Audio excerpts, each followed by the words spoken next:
peut-être théâtre avant Massas la télévision. Alors Massas ça y est, petit machako. So avec le gouvernement c'est la jeune. La jeune, voilà voilà les alinga manoki, alinga loba bayo kaye, mais à la qualification.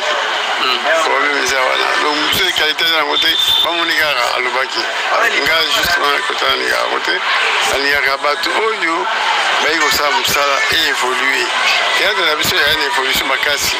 Mais qui dit mingi parce que bato koti oyo ba biti na ngote alika pa bon na télévision pour jouer quoi. Donc là critiquer là baka. Bato ya théâtre bazana mususu na formation. Mususu ba niveauté alika pa lo. Mais il faut oser moi niveau pour le théâtre hein. Théâtre eza teka pour la kosikisa bato. Eza éducation à moto. Ozo ko pesa bato ba leçon. Moto ozo ko bimona que il faut dans la rabouille. À partir de théâtre voilà. Donc il y a des appels au Sénégal, bah monsieur des appels au blaguer, ça dit la comédie, au blaguer, bah laisser, ils ont genre de théâtre, bah genre de théâtre des années bien. Bon monsieur ça la comédie, monsieur ça la tragédie, monsieur il y a la mort, donc ils ont marque la théâtre des années bien. Mais il faut pour la logique, d'avoir jeune sur ce théâtre. Bah mon gars que dans mon année, aux autres salles pour jouer, au plus à la leçon. Nous devons retrouver quelque chose là où ils ont collé sa manière. Nous sommes des gars après ces gars-là, nous conseillons de à tout moment. Au gros ces gars-là, un peu au quartier, on a une histoire. Parce que souvent, on va trouver ça par tête égal qu'à conseiller. Bien tête, non, non. Conseiller Ezalango. Kolelape Ezalango. La tragédie Ezalango. Selon pièce Borosava. Pièce Borosava, soit il y a conseiller. Pour ces gars-là. Mais exagéré parce que bien ça t'est. Ça là. Théâtre classique, là il va casser les Roland. On m'a chaco aller jouer dans le français. Bastala. Jouer dans le français, il y a une populaire de Sigoré quoi. Les Roland, Bichoué, un groupe, théâtre Mongita, théâtre Mongazo, théâtre du Zaïre. Un groupe de à peu près 14. Ils ont la milité. Tout le jeune gens. Théâtre 12. Iteco, Itaf, donc ma troupe est à peu près 12 ou 17 jours. Les Rwanda, toute la qui mais il y a une force. Et si bien que tout ça qui est associé à la théâtre, les Rwanda, les Rwanda, tout ça, associé à la Kalamou, toujours joué, en grande partie c'était en français. Hein? Toujours joué en français. Avant tout ça, le théâtre populaire, et Sami Sigoyo, il y a Bataz, les associations de théâtre, il y a Amateur, il y a Congolais, et un groupe de la taille 12 qui est moins mingi, mais il y a la discipline. L'association de l'association de théâtre Samara de 1972, donc 72, 72 bandits, qui évolué, aller, au Kola. C'est ça là, à Taz, les gens qui ont associé le théâtre amateur du Zaïre, après à Taz, c'est ça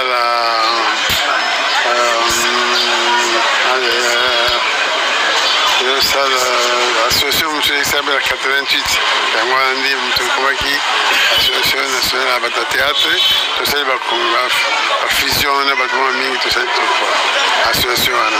Papa Kwedi, bino bandi théâtre liboso ya ba Nigérien. Mais bango va évoluer makasi koleka bino, pourquoi? Non, koleka biso te. Koleka biso ya passé. Ba joueur na bango, mais ba na dimension na biso penate ko ba joueur, ba joueur moyen na mboka.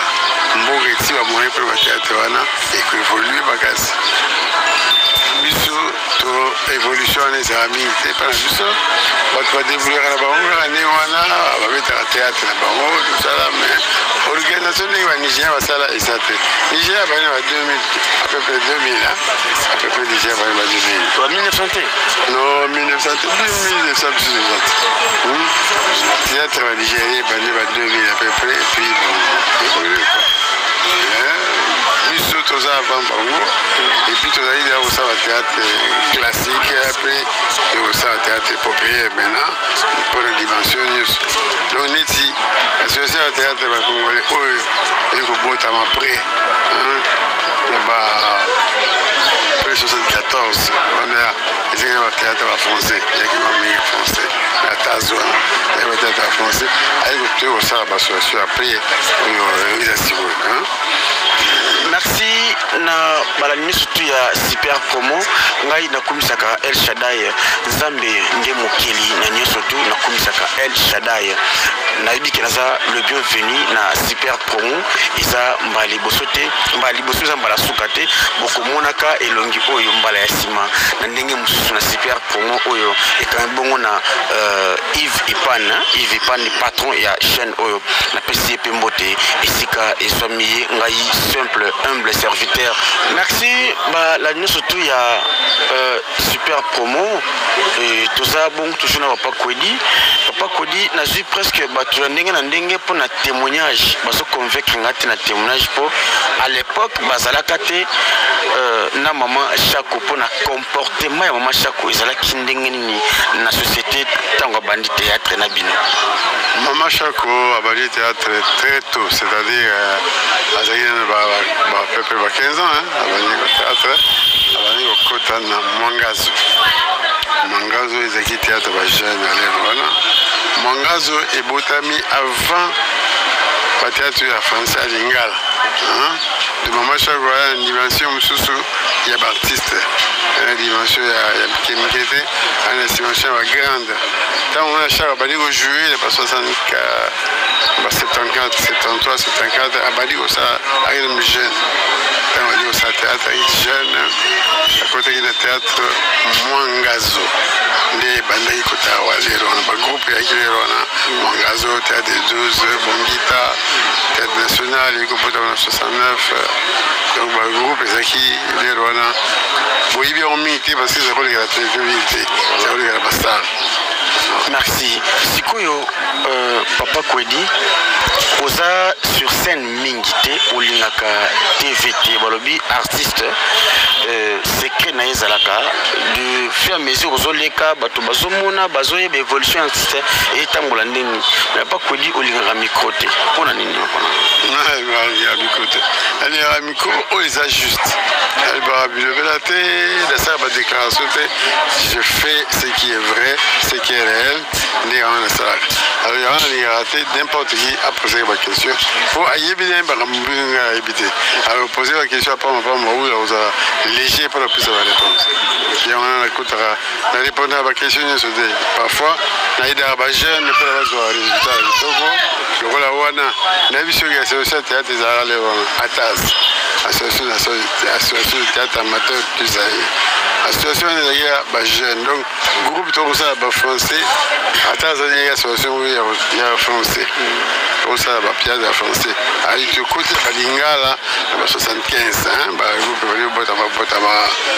botama ya lingala na français donc des théâtres de chez nous et botami na 75 théâtre maboke bandaki moi avant bango parce que bandaki ya ko jouer avant la kala mais ba théâtre oyo etikali botami après 75 les amis ya ba jeune wana ezaki très plus la population de théâtre de chez nous est gros salon ezaki là 75 bani la RTNC voilà et à partir de wana monter à théâtre de bota ba jeune mingo bota bien après va faire de 2000 quoi donc ba kota il est rentré si bien que ba yo association là ATAS yango des associations à l'heure association de théâtre amateur Isaïe yango mtezaki après si vous va association ba jeune donc ça groupe il y a télévision ATAS et non ATAS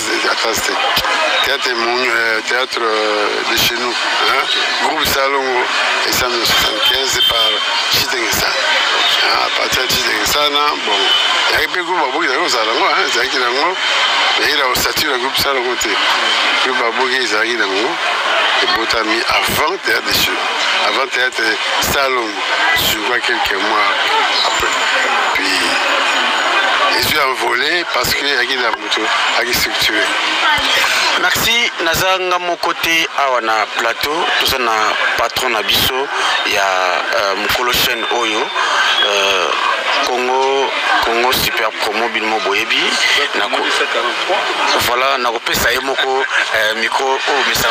Voilà, merci Clover, merci Naba Ndekoni surtout Bolinga Ivipan, Bolinga Clover, bilobela.com. Voilà, tous on ensemble pour la première fois, mais je crois bien et c'est le plaisir Makassi aussi tout le monde papa na biso Kwedi Wazali Bongo artiste Muneza lelo Tiba jeune bazo dondwa lelo. Voilà. Papa Kwedi koyoka sango ya liwa ya mama Shako. Naba désarroi au désordre aux zizani aux ezoleka na kati ya famille entre artistes na libota. Papa Kwedi aza mukolo azali papa oyo amoni likine Shako ndinga koli na musala ya théâtre. En soi papa zoloba nini tango zomona bana baboyi ko yel susu na matanga famille bakomi ko loba et zo sala bino non ndingi bino boza papa. Il y a déception parce que biso de mes années on a dit matanga mutakufi à Shako. Shako c'est une grande hein là bas montant niveau na ba groupe en 60. Shako bandi le théâtre français. Na Mwangazo et théâtre il y a là on a Tcharango. Alors Mwangazo il coupe il botte en 72. Maman Shako écoute le groupe en 74 à peu près. On a battu Bainamte hein et Bainamte 74 75 les battu au banda groupe ça bandi et puis il botte Maman Shako azal leader il y a pas jeune à théâtre. On a baigné à peu près 15 ans le théâtre Mwangazo. Mwangazo on a joué le français le théâtre français. Alors avant 75 le théâtre qui jouait le français belé. Après on a bachako bakoti les Rwanda après bakoti la français il y a lingala mais banda le théâtre français le théâtre Mwangazo. Voilà papa Kwedi ndingi na lobaki insulte koti haine koti jalousie koti kowela na pe koti na matanga ya mama Shako. To moni même famille yuza na famille lelo to yo mona yo oyo kotala ndeko na yo Shako mais famille bazo réclamer pays baza ko silamante pour na bino artiste babi artiste bazo lala awati baninga o Shako bande ko sala be loge bili avant akufa atangi bakombo famille pe bayebi mais batikala komona moto moko te alala awa na ndako pona kolela ndeko na bango Shako oyo bakilingaki mingi aussi moi ben site koti pona mbongo ya kokunda mama Shako yo